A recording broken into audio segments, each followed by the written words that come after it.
Lwasa ayingizaawo emmali empya ate ye Rema Namakula anti bamugambye atukolereyo ekipya. Eddy Kenzo naye abikoze mbiina maaso ngenda bambi kutuusa ku TikTok ate mukwano baagala kumutta n'amalala mangi ng'ayina maaso ngenda banga kutuusa ku jjajja Ichuli naye mulina naye nga sinnabakongerayo badde nkusaba video eno gimpere like ate sobole okuba nga yeeyongerayo era nga nkwebaza gwe n'omulungi asubscribinga ku Wonderboy UG ti mukwano wakola chairman nnyo ddala era nga naye abatinayo kusubscribinga darling beera ngu subscribinga konna ku notification bell ayituwere nga bugere tuteekayo mukwano gwasooka ogifuna naye nga seerabidde ababiva organic ono nga akozesa eddagala ly'obutonde okujjanjaba te Hajat Kalodo n'akulombera eddwa byonna bine ebikutene bitusa obanonyawo ku nnamba zaabwe z'essimu wansi awo ate ne babeera nga bakuyamba munnange Lwasa yayingizaawo emmali empya era nga video ngiina maaso awo ngenda bangi kutuusaako ate naawe osobola okuba nga weerabirako ebyabaddeyo naye ng'essaawa eno kankutuuseko emboozi ya Mary Butter mukwano anti mukazi munne atugambye alekerawo okuba nga atukabirira ate yeetereeze bannange Mary Butter ne Kemisera mukwano olwabe nalwo terunabakugwa naye nga kansooke mbikutuuseko wano ate male nkomewo. Baawo ayina ensonga lwaki yalonda ggwe n'alekawo neighbor boyfriend we ayagala ggwe ng'omuntu va mu ngambo z'ekikazi va mu ngambo z'abaneighbor mugundi akola bw'ati nange nkole bwe nti wezuule. Byebyo nno ate ye Dr. Hamza anti agambye Rema naye akola ki akubireyo Kenzo akayimbo manyi Kenzo yakolera Dr. Hamza akayimba nga bali ku mukolo bannange bano bo abajja n'abajja kambi kutuseeko naye weewulireko. Hamza mwana wattu nga kasente wakola kanji ng'omukyala walonda mulungi akakyala wafuna kalungi mama wafuna kalungi akyala wafuna kalungi. Byebyo nno ate ye Lwasa nga bwe nakugambye nti ya proposingidde omukyala omupya era nga mwana muwala n'omusiraamu amanyikiddwa amanya ga Hafi era nga alina emyaka 28. Omukyala ono asibuka Nairobi era nga si wa muno Uganda mukwano ate kankuteereko waneeno video obeere ng'obeerabirako naye nga kyemulina okumanya ye Lwasa ali mukwano omuyitirivu era nga temulina kye mumugamba essaawa eno soka weerabireko ate male nkongereyo. Pretend as if you want to cry. Is it on? Thank you so much. Okay, my wife.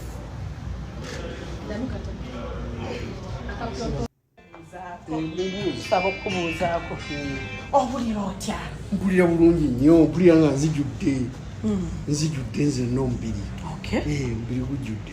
Omukyalo ono omusango otya mumaze essaawa mmeka nga mwemanyi? Twaliza mulire essaawa tuludde nga tulabaganye naye nga mbadde ntiramusanga bweru nga ngenzeeyo mpaka lwe namuwanga ngusa najja kuno najja kuno neefunira eddinzi. Kikyoliko tonnatubulira kikyoliko otubuulira mu mukyala natubulire kyoliko then ng'okikola n'ekikola. Byebyo nno ebimu ku byabaddeyo nga mwana mulenzi aproposingira mwana muwala ate ye Ichuli agambye naye Kaizi lumu bajja kutimpula oluyirwa nsonga obuuza ebibuuzo bingi ebimu ne we bitajjira omanyi ye Kaizi tatya denja akubuuza ekibuuzo olina okuba ng'oli ready okukola ki okyansalinga naye ku luno kye yakoze ku Lwasa mukwano Kaizi lumu anti ojja kubwa ate nga naye ate jjajja Ichuli ate yabyogedde bw'ati kambi kutuseeko ate tumanyi tweyongereyo. Naye omwana Kaizi yabuuliza Omusumaali ebibuuzo. Have you come from money? What do you want from Lwasa? Where did you meet? Naye lumu bajja kuba kigenyaagenya. Bajja kigenyaagenya nga yakwetayiridde eyamuwa omuzindaalo yatutta. Omwana ayina ebibuuzo ng'omukolo gwo gwatuuse bw'olengera Kaizi tegekerawo oluyi akubuuza eno naye ngeno wategesedde oluyi kubanga ssaawa yonna oba olina okucapa kigenyaagenya oluyi. Omwana oyo bannange oba aliva ku TV alaba nga ali mu ggulu. Byebyo nno ate ye tiktoka munaffe amanyikiddwako erya birungi Samantha mwana muwala ono ayagala live okufa obufi ne bw'omugamba nti giveeko tagivaako era nga bbaawe yamulekawo lwa nsonga bwezityo okunywa mwenge teyeewa kitiibwa bintu bingi era nga olunaku olwaliro avuddeyo n'atugamba nti mukwano gwe oba muyite muganda we gwabadde abeera naye mbu amuloga era mbu era ayagala kumutta naye bannange Samantha sagala mbeere nga mwogera. Yes. What do you love about him? A lot of things. For how long have you been together? It's very long. For how long have you been together? Well, it's now becoming to a year. To a year? What have you heard about him? A lot of things. Like what? A lot of good things. That's it. A lot of good things. So how did you end up dating him? See what you say me. Pardon? Let him say.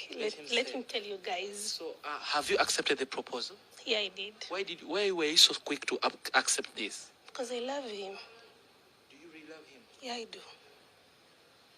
Are you serious? Yep, I do. Aren't you here for money or? For love. You're here for love. So you are in love with Mr. Rasa? Yeah. So how will you communicate with him because he's not well off with English? Now, people who are in love, it's always easy to connect, and to communicate.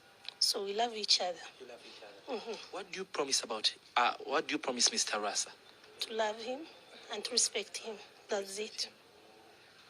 Of late, he's been in various relationships. I'm pretty sure you know about that. Will you handle this pressure that comes from your exes? Yeah, I'm ready for everything. I can handle it. You ready? Yep. You sure? Yeah, I am. Anything. Anything. Anything that comes. Then how will you handle the media attention that comes with Mr. Rasa and all the drama that is around him? Well, for that, I will still handle it. How old are you? 28. 28? You love Rasa, a person. Rasa, how old are you? Sorry if I may ask. Your name is 51. A girl of 28, you're dating someone of 51. Why? Well, age is just a number. Okay. And I love him. That's all I can say. I don't need to talk much. You can't talk much, but you really love him. Yeah. You really love him. Yeah, I do. You're a Muslim, right? Yeah. And he's not. Which is okay. So who's converting to what? We shall decide when it's time. Most of his exes, they never give birth. But me, I will.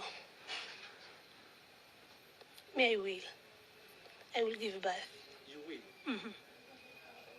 Tugendeko ewa Rasa katono nnyo atubuulire ye oproposinze Impaze. ono wamugjawa Anamufuna teyava mu Uganda najja namufuna mu mawanga gye nalabye. mugenda kwogera lulimi ki? Osanze twogera lulimi ki? Nsonzewo hajati wange Joeli yekka gwe nsanzeewo kubanga ye mwogera Luganda. Nja kwogera lulimi lwonna lwasobola. Topapye. Mpapye ki? Ono sigo wali naye ku papazi lwe tunasemba oba naawe n'ondaga omulala. Ddi omukyalo omunene. Lwaki olimba?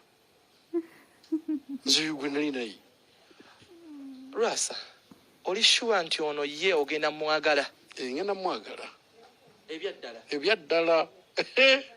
Ddala. Ngenda mwagalira ddala. Kiki omwagalako? Ne bannayuganda.